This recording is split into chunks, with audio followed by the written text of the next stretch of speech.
दी आवाज़ च।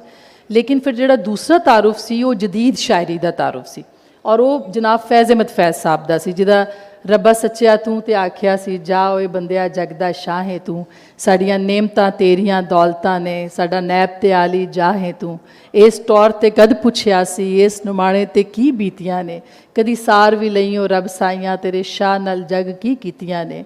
किते तांदली माल पटवार दिए किते शाही पुलिस सरकार दिए, एवें रगां च फड़के जान मेरी जिवें फाई च कूंच कर लाउंदी है,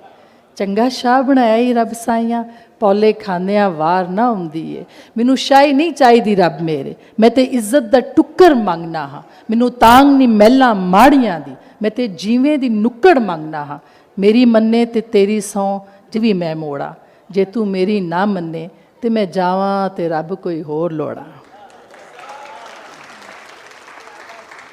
तो इहदे नाल ही